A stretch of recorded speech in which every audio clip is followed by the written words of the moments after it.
이청준 작가의 단편 소설 벌레 이야기, 우리는 이 책은 잘 모르는데 이것으로 영화를 만든 이창동 감독의 미량은 잘 알고 있습니다. 제가 설교 시간에 영화 이야기를 거의 한 적이 없는데 오늘 설교와 관련이 있어서 이야기를 좀 합니다. 불륜을 저지른 남편, 그것도 용서하기가 쉽지 않은데 그 내연녀와 함께 교통사고로 남편이 사망을 합니다. 그래서 시내라는 이름을 가진 그 아내는 아들을 데리고 남편의 고향인 밀양으로 내려가 생활을 합니다. 그곳에서 그 상처가, 그 원한이 그렇게 쉽게 잊혀지겠습니까? 고통의 시간들을 보내는 중에 그곳에서 억울하게 그 지역민들 사이에서 아들이 죽음을 당하게 됩니다. 그런 고통 속에서 괴로워하며 삶의 중심을 잡지 못하고 방황을 합니다. 그럴 때 한 지인의 추천으로 그 지역의 한 교회를 출석하게 됩니다. 그래서 교회에서 말씀을 듣고 예배를 드리고 신앙생활을 하면서 이 시내라는 여인의 마음속에 상처가 치유되기 시작을 합니다. 이때부터 그는 새로운 세계를 경험했다. 그래서 열심으로 교회 생활을 합니다. 소위 말하는 교인이 된 겁니다. 은혜를 많이 받았겠죠. 그래서 내가 내 아들을 죽인 그 범인을 용서해야 되겠다라는 이런 마음이 있어서 복역 중인 그 범인을 찾아가 이제 용서를 하려고 합니다. 그런데 그 범인이 시내를 보는 순간 이 시내라는 여자가 내가 너를 용서한다고 말하기 전에 그가 먼저 이렇게 말합니다. 나는 하나님으로부터 내 죄를 다 용서받았다라고 말해버립니다. 이것이 이 시내에게 굉장한 충격으로 다가왔습니다. 어떻게 남의 아들을 죽여놓고 내가 용서하지 않았는데 그는 하나님에게 나는 용서를 받았다, 그렇게 태연하게 말할 수 있는가? 이때 굉장히 충격을 받고 일순간에 정돈되었던 모든 것들이 허물어지기 시작합니다. 그러면서 도대체 하나님은 누군가? 하나님에 대한 반항을 시작합니다. 그 반항이 쉽게 이해되지 않습니다. 자신과 함께 출석하는 그 교회에 유부남 집사와 불륜을 시도합니다. 그리고 그것으로도 자신의 마음이 평안해지지 않자 자살을 시도하기도 하고 걷잡을 수 없는 이런 혼란의 삶을 살다가 정신병원에 입원을 하게 됩니다. 이 모습을 본 이웃 사람들이 얼마나 딱했는지 그에게 정성을 다해 사랑을 베풉니다. 그래서 이웃의 그 사랑의 도움으로 인해서 그는 다시 회복을 하게 됩니다. 이 영화가 우리에게 많은 것들을 생각하게 합니다. 도대체 믿는다는 건 뭐냐?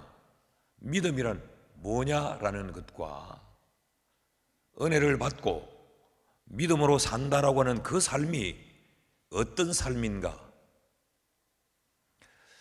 믿는 사람이든 믿지 않는 사람이든 이 부분에서 많은 것을 생각하게 되죠. 이 영화가 그렇게 히트를 칠 때 믿지 않는 사람들로부터 교회와 교인은 많은 공격을 받기도 했습니다. 여러분, 믿는다는 것이 뭡니까? 우리가 믿음으로 산다고 하는 것이 무엇입니까? 우리는 믿음을 대단히 강조합니다. 그런데 의외로 성경은 믿음만을 강조하지 않고 행함을 강조합니다. 히브리스를 우리는 믿음의 서신이라고 부르는데 히브리스의 성경만이 있는 것이 아니고 히브리스의 그 바로 이어지는 성경이 행함을 강조하는 야고보서입니다. 야고보서 2장 14절에는 이렇게 말합니다. 내 형제들아, 만일 사람이 믿음이 있노라 하고 행함이 없으면 무슨 유익이 있으리요? 그 믿음이 능히 자기를 구원하겠느냐? 행함이 없는 믿음에 대하여서 굉장히 회의를 갖게 합니다.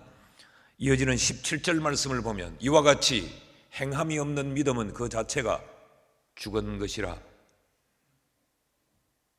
어떤 의미에서 보면 성경은 지금 행함을 더 강조하고 있는 것처럼 보여집니다. 또 이어지는 19절 말씀을 보면 더 충격적인 사실을 우리에게 가르칩니다. 네가 하나님은 한 분이신 줄을 믿느냐? 네가 하나님 잘 믿느냐? 잘 하는도다. 그런데 귀신들도 하나님이 한 분이신 것을 믿고 그 하나님 앞에 두려워 떤다. 여러분, 무당도 떨고 귀신도 떨고 모든 영계의 것들은 하나님을 알고 그 하나님 앞에 두려워 떱니다. 그런 이야기 많이 들으셨죠? 예수 믿는 사람 하나가 있으니 무당이 짝두를 못하고 굿을 못한다는 거. 그 말은 하나님을 안다는 거예요. 하나님의 능력을 믿는다는 거예요. 오늘 본문은 어떤 율법사의 질문으로부터 시작된 내용입니다. 한 율법사가 주님에게 이렇게 묻습니다. 주님, 내가 어떻게 해야 영생을 얻을 수 있습니까? 무엇을 하면 내가 영원한 생명을 얻겠습니까? 그럴 때 주님이 말씀하시죠. 율법에 뭐라고 기록되었더냐? 율법사니까, 율법학자니까, 성경 많이 읽고 성경 공부 많이 하는 사람이니까 너 잘 알지 않겠느냐? 그 성경에 뭐라고 기록되었더냐? 그렇게 물었더니 이는 그가 너무 잘 아는 내용이라 답을 하지요. 내 마음을 다하고 목숨을 다하고 뜻을 다해서 하나님을 사랑하라 했습니다. 그리고 이웃을 사랑하라고 했습니다. 라고 말합니다. 그럴 때 주님께서 말씀하시기를 옳도다. 네 말대로 이를 행하라. 그리하면 네가 살리라. 그렇게 말씀을 하세요. 이 본문이 우리에게 가르치는 아주 단순한 교훈 몇 가지가 있습니다. 성경은 율법사의 이 질문에 대답하신 주님의 이 대답의 내용을 통하여서 우리에게 무엇을 가르치려고 하는가? 그 첫 번째 가르침은 아는 것보다 사는 것, 암보다 삶이 더 중요하다라는 사실을 가르쳐요. 28절 말씀을 같이 한번 읽어보십시다. 시작. 예수께서 이르시되 네 답이 옳도다. 이를 행하라. 그리하면 살리니. 여기 옳도다라고 하는 말은 그래, right answer, 정답이다. 네가 말한 거 그게 정답이다. 그러니 이를 행하라. 이를 행하라는 말은 알고만 있으면 뭐하냐? 그런 이야기입니다. 너 알고 있으면 뭐하냐? 행해야지. 그러면 살리라 라고 말해요. 그래야 건강한 믿음이다. 영생을 얻을 수 있는 믿음이다. 하나님이 원하는 믿음이요, 그것이 성경적 믿음이다 라고 말합니다.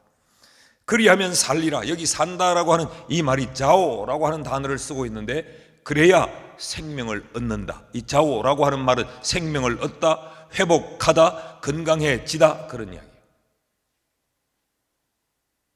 알고만 있으면 그 알고 있는 알면 아무런 가치를 갖지 못한다.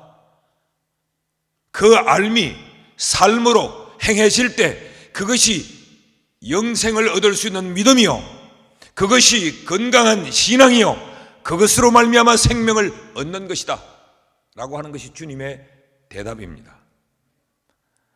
여러분, 오늘 우리의 약점이 뭘까요?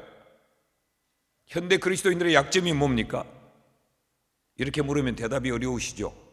제가 세 가지의 예시를 말씀드릴 테니까 그중 하나를 선택해 보시죠.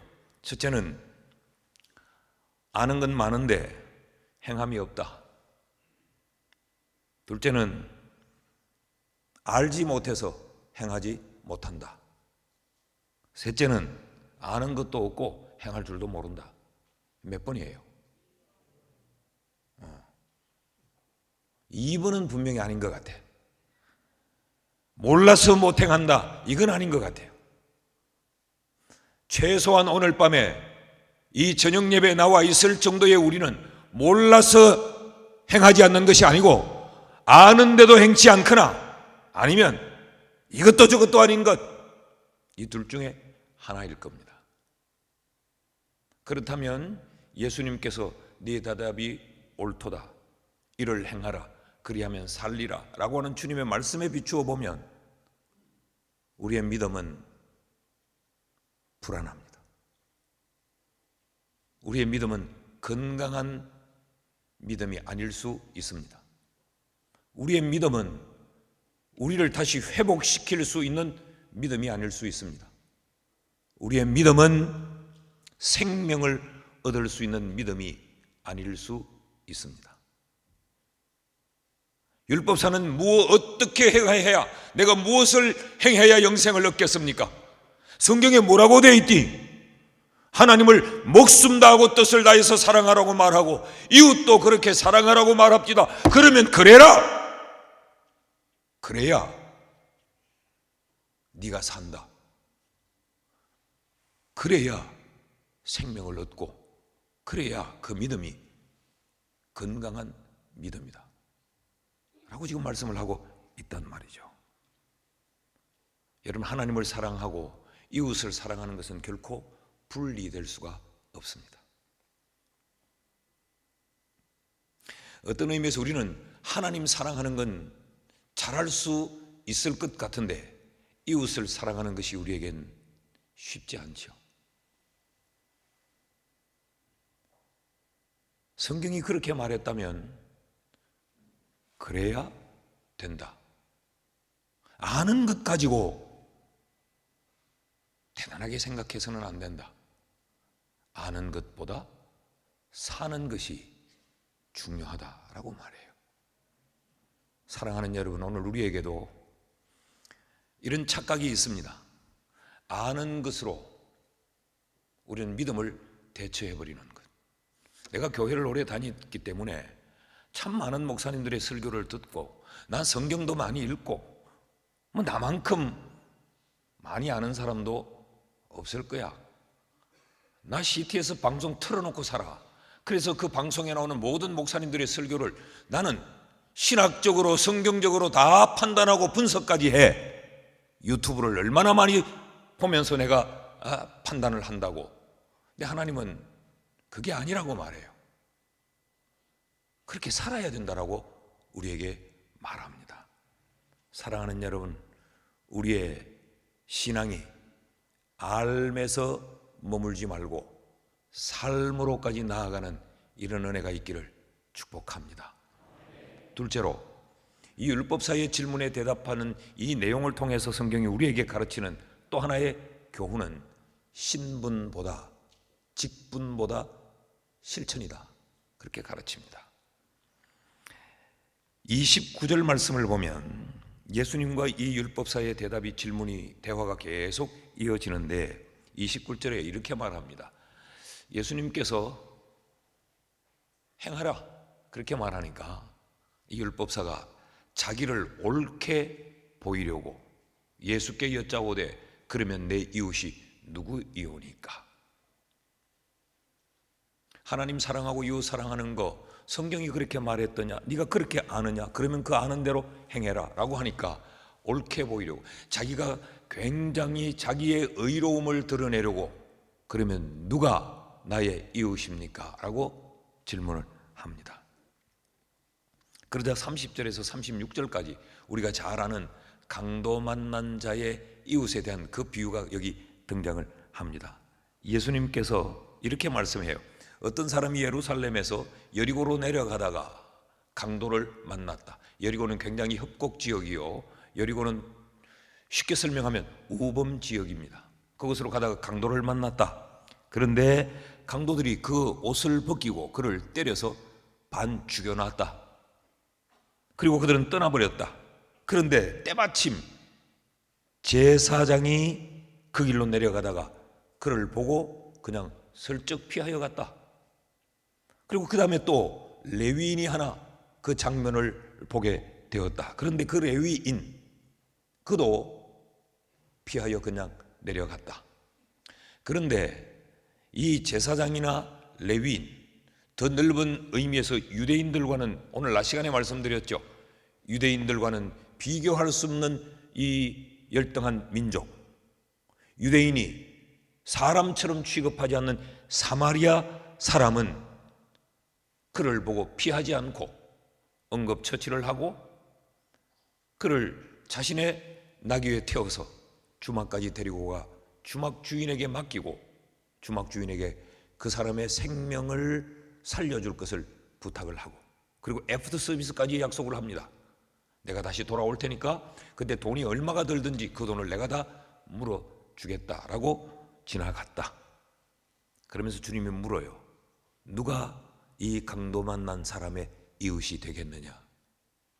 그랬더니 율법사가 사마리아인입니다 라고 말해요. 자비를 베푼 자입니다. 그때 주님이 또 똑같은 말씀을 합니다. 가서 너도 이와 같이 행하라. 제사장이 무슨 소용이 있고 레위인이 무슨 의미가 있느냐? 그 직분과 신분보다 더 중요한 것은 주님의 말씀을 실천하는 실천이 중요하다. 주님이 이것을 드러내 보이고 있습니다. 여러분, 우리 신앙생활에 우리도 모르는 사이에 신앙생활의 하나의 목표를 우리는 직분 쟁취로 정해놓고 있는 경우가 굉장히 많아요. 교회를 다니니 그래도 집사는 돼봐야지. 그래도 죽기 전에 권사는 돼봐야지. 내 자식 그래도 애비가 장로였는데 내 자식도 장로는 만들어 봐야지. 주님의 관심은 우리와 조금 다릅니다.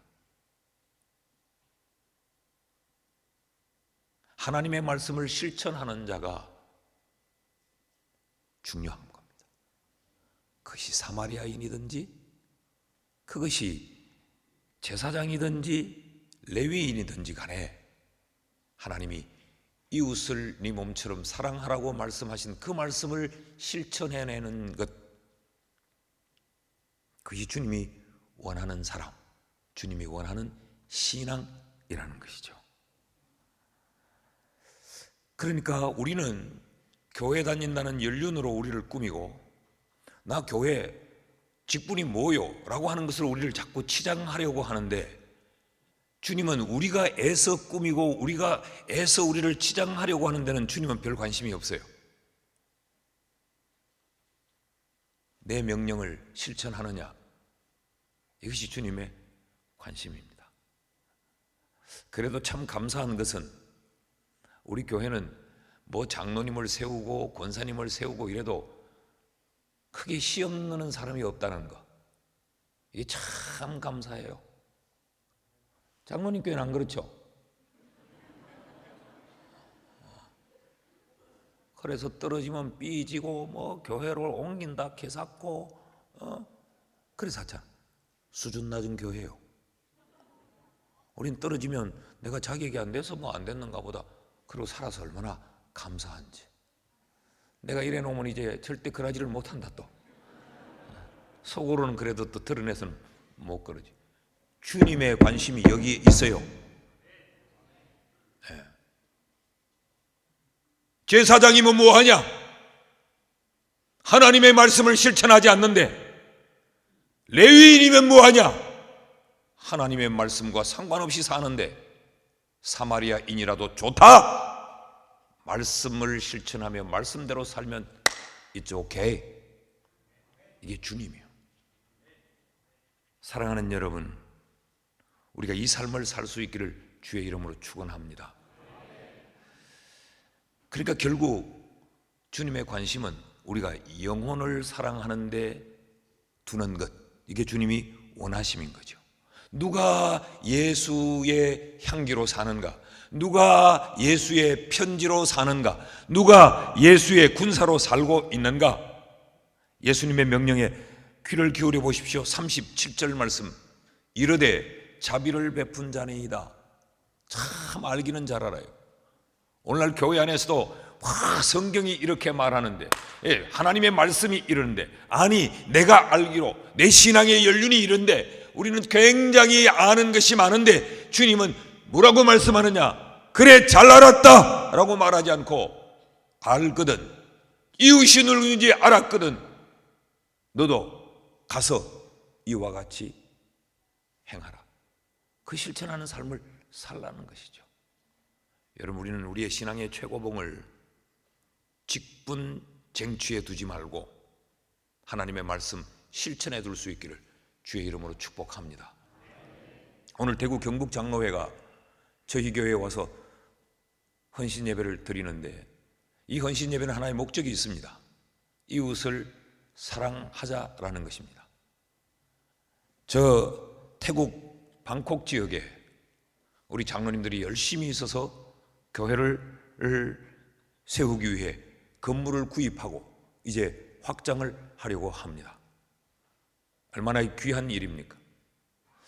아마도 회장님 이하 우리 임직원들이 엄청난 사비를 털어냈을 거예요. 이 일을 하자면. 그렇지 않겠어요?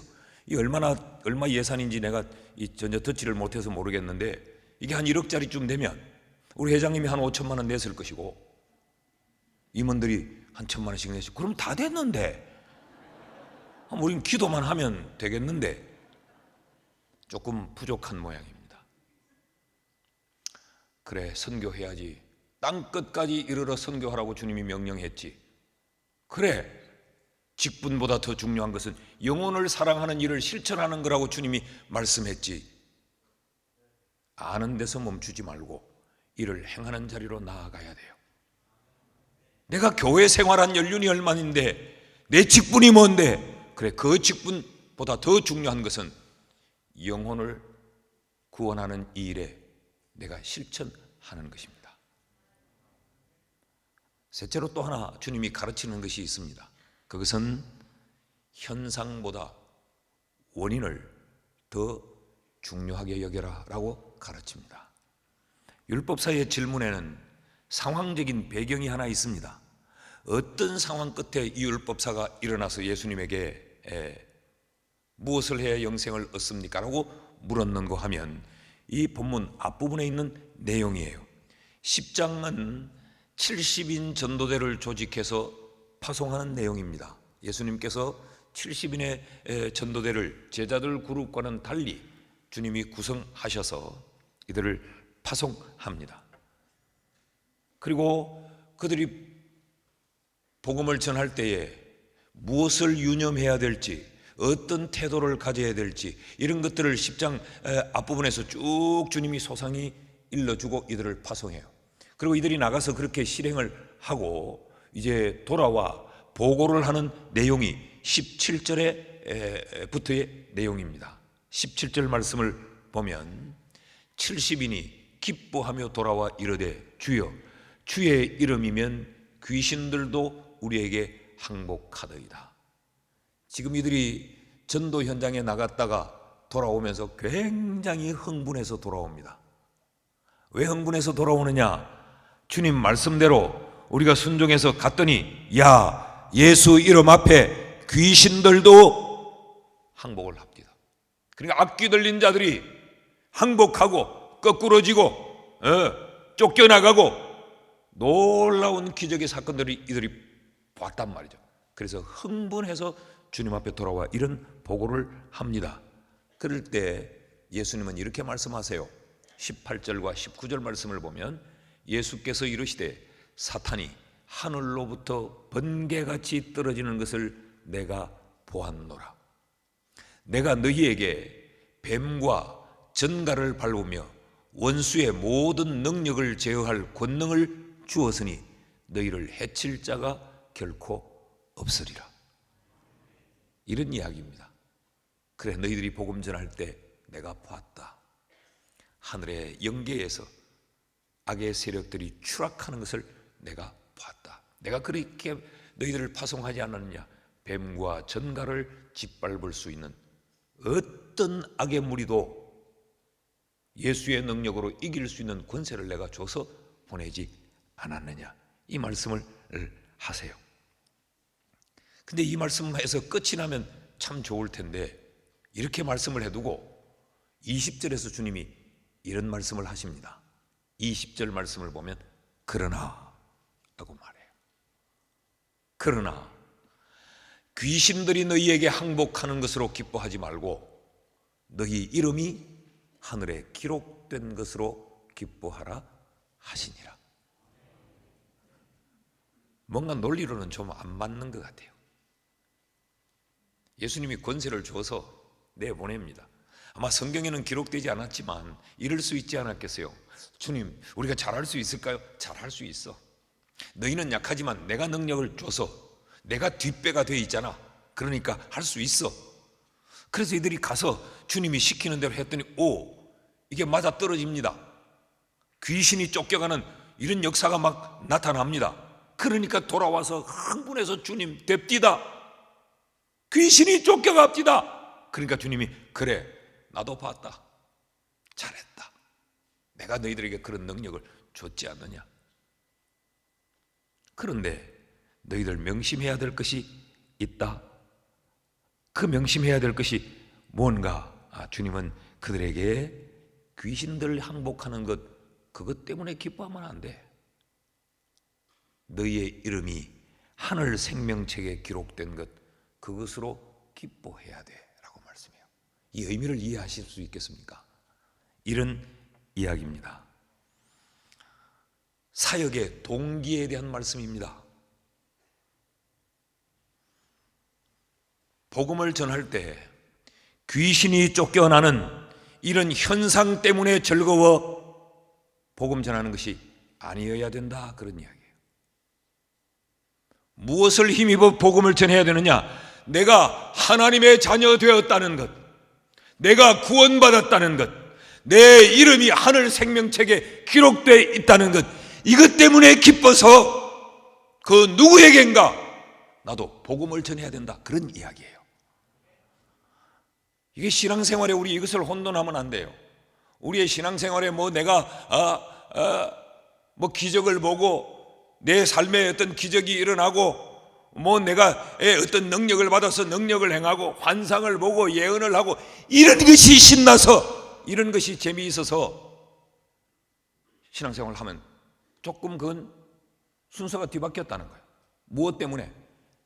나를 구원하신 그 하나님의 사랑, 오늘 낮에 설교 기억하시죠? 끝없는 사랑, 그 포기하지 않는 하나님의 사랑, 그 사랑을 입은 것이 너무 기쁘고 너무 감사하고 너무 즐거워서, 그래서 그냥 견딜 수 없어서 전도지를 들고 길거리로 뛰어나가고, 그래서 그냥 있을 수 없어 주머니를 풀어 선교에 헌신하고, 그래야 된다는 거죠. 대경 장로회 우리 임원들도 이 말씀을 깊이 담았으면 좋겠어요. 우리 회기 때 태국에 땅 샀다, 내 회장 때 건물 넓혀놨다, 이게 우리에게 자꾸 이야기가 되면 안 돼. 내 회장 때 그랬다, 그때 내가 그때 했다, 우리 때 했다. 그 드러난 현상으로 인하여서 우리가 즐거워하는 것이 아니고, 내가 구원받은 자이기에 기뻐서 하지 않을 수 없어 하는, 이것이 사역의 동기여야 된다는 거죠. 사랑하는 여러분, 오늘 저녁에 우리는 이게 우리에게 엄청난 복일 수도 있고, 이게 우리에게 오늘 밤에 잘못 나왔을 수도 있어요. 헌금해야 됩니다. 모르긴 해도 조금 있다가 이제 선교 보고 영상을 막 보일 거예요. 비참한 사진들을 우리에게 보여줄지도 몰라요. 이런 일을 이렇게 지금 구입을 확장하고 이런 엄청난 일을 할 거다라고 보여줄지도 몰라요. 그것 때문에 하시면 안 됩니다. 와, 엄청나네. 엄청나네.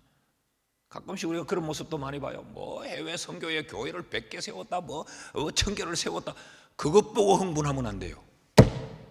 우리는 내 이름이 생명책에 등재되어 있고 나 같은 인간을 하나님의 자녀로 구원해 주셨다고 하는 이것 때문에 감사하고 감격해서 헌신해야 됩니다. 전도는, 선교는 구원에 대한 기쁨의 표시입니다. 가끔씩 우리 교인들이 뭐 제가 몸이 어떻다 이런 소리를 어떻게 간접적으로 듣게 되면 뭘 가져다 주세요. 그게 병원에서 처방을 내려서 약국에서 구입하는 게 아니고 민간 요법으로. 그럼 우리 권사님들 할머니들이 이런 병에다 넣어가지고 와가지고 정체불명의 약을 갖다 줘요.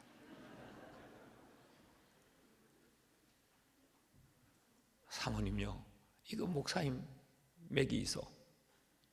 뭡니까? 묻지 말고. 그럼 내가 얼마나 불안하겠어요.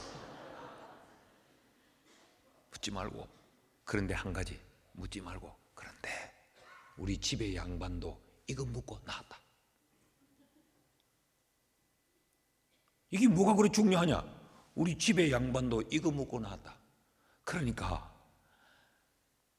자기가 경험하고 자기가 알고 있는 것, 이거 목사가 몸이 시원찮다고 하니까 이거 전해주고 싶은 거예요.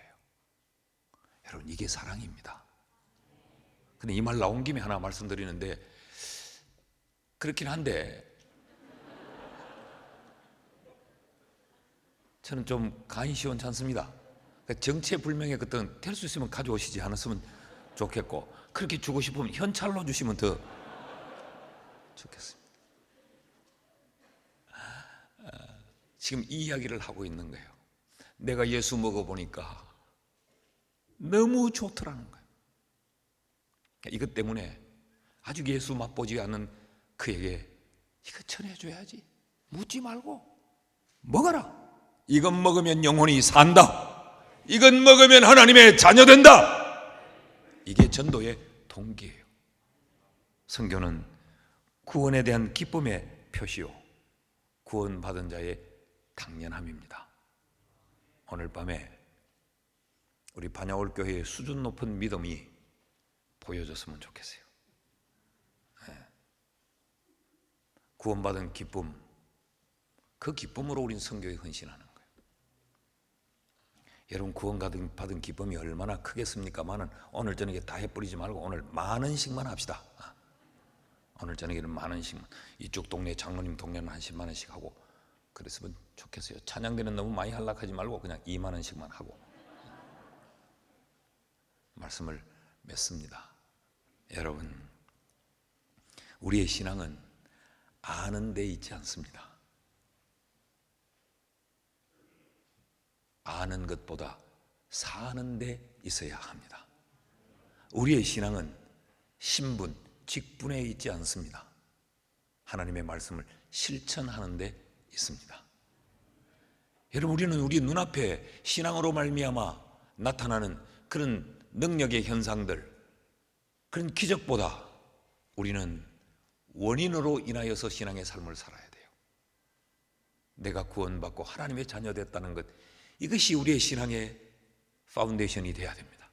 그래서 기뻐서 찬양대도 하고, 그것이 그 은혜가 너무 감사해서 이 추운 날씨에 이 공동체에 예배하러 오는 자들을 섬기기 위해 주차장에서 안내하고, 누구 하나 봐주지 않지만 저 방송실에 틀어박혀서 이 사랑이 너무 크고 고마워서 주의 몸 된 교회를 섬기고, 오늘 선교의 헌신도 마찬가지.